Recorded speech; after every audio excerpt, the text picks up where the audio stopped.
बेटा, मैं ही आपकी मम्मी हूँ। सुबह उठकर फटाफट घर के ज़रूरी काम निपटाकर अपना और नितिन का नाश्ता और लंच पैक करना, 2 साल की बेटी अंशिका को आधी नींद में उठाकर उसे भाभी के घर छोड़ते हुए सुधा रोज की तरह ऑफिस के लिए निकल गई। शाम को 7 बजे आते हुए अंशिका को लेकर वापस घर में आकर सोफे पर फैल गई। कितना थका देने वाला रूटीन होता है रोजाना। ऐसे तो किसी और के बच्चे की जिम्मेदारी लेने को कोई जल्दी से तैयार नहीं होता, लेकिन सुधा की भाभी को अभी तक कोई बच्चा नहीं था, इसलिए वो अंशिका पर अपनी भरपूर ममता लुटाती थी। भाभी को अंशिका के साथ खेलने और उसका ख्याल रखने में बहुत खुशी मिलती थी। वो एक सुकून सा महसूस करती थी। सुधा इस बात के लिए भी अपनी भाभी का बहुत एहसान मानती थी, क्योंकि इसी कारण वो निश्चिंत होकर नौकरी कर पा रही है। नहीं तो ये उसके लिए आसान न होता। भाभी ने 1-2 बार समझाते हुए कहा भी कि सुधा, बच्चों को माँ की देखभाल की बहुत ज़रूरत होती है। अंशिका अभी बहुत छोटी है, उसे तुम्हारे प्यार की बहुत ज़रूरत है। मुझे कोई परेशानी नहीं है, लेकिन तुम उसकी माँ हो।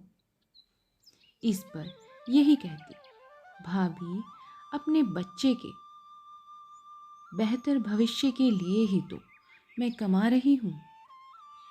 हर बार का उसका यही जवाब होता था। आजकल बच्चों को पढ़ाना लिखाना और उनकी अच्छी परवरिश के लिए बहुत पैसा चाहिए होता है, जिसके लिए मैं दिन रात भाग दौड़ करती हूँ।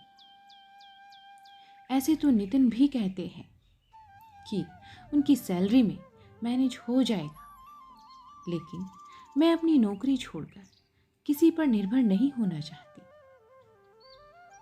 मैं भी खुद की पहचान बनाना चाहती हूँ, जिससे लोग मुझे मेरी पहचान से ही जाने। मैं आत्मनिर्भर होना चाहती हूँ। भाभी ये सोचकर ज़्यादा नहीं बोलती थी कि कहीं सुधा को ये ना लगे कि भाभी उसकी बेटी को अपने पास रखना नहीं चाहती। वह यह सोचकर हर बार चुप रह जाते। एक बार सुधा की भाभी को 1 हफ्ते के लिए बाहर जाना था, तो सुधा से कहा, सुधा, मैं कुछ दिन के लिए बाहर जा रही हूँ। जानती हूँ तुम्हें अंशिका को संभालने में परेशानी होगी,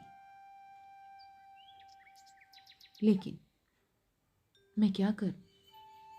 मुझे भी अब अंशिका की आदत सी हो गई है।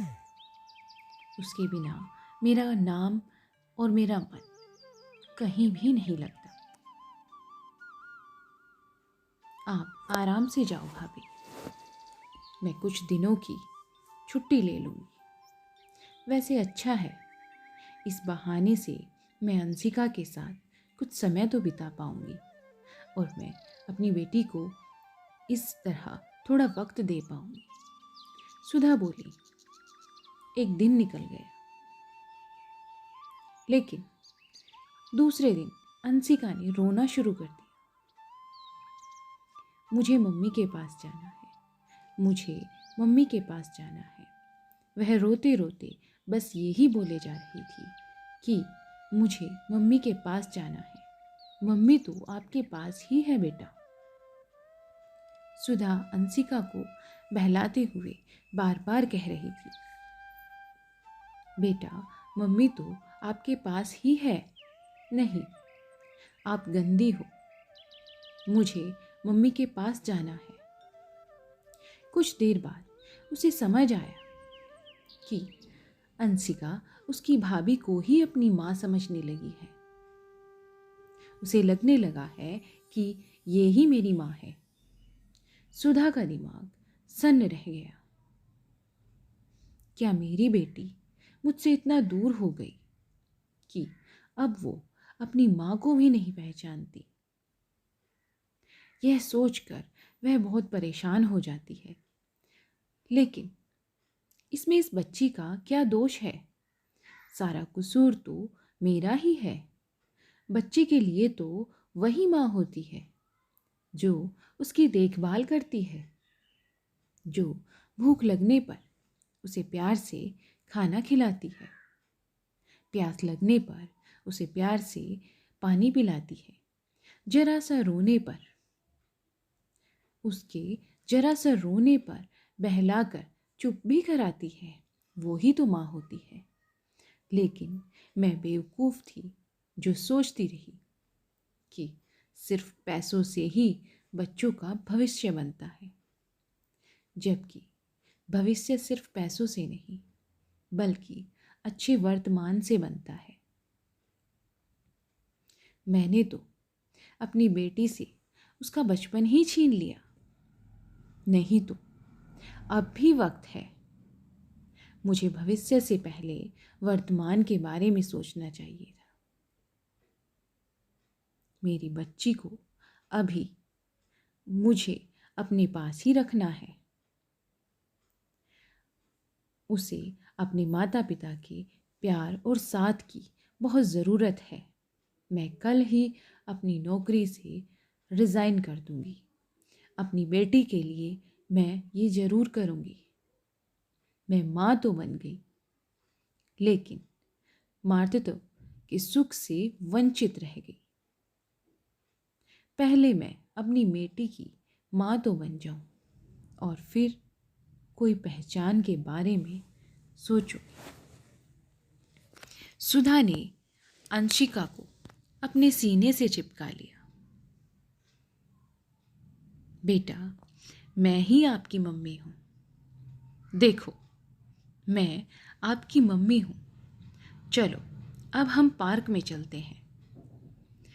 गोद में अंशिका को उठाए सुधा भारी मन से पार्क की तरफ चली गई।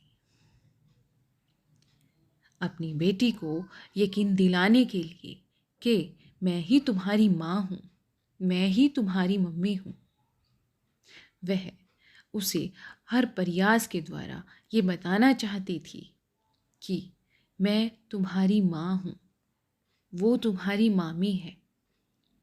मेरी बेटी मेरे प्यार से वंचित रह गई। उसे माँ का सुख, माँ का प्यार मिला ही नहीं, जो कि इस समय उसके लिए बहुत ज़रूरी था। अब धीरे धीरे मैं अपनी बेटी को उसे माँ के प्यार से वंचित नहीं रहने दूंगी।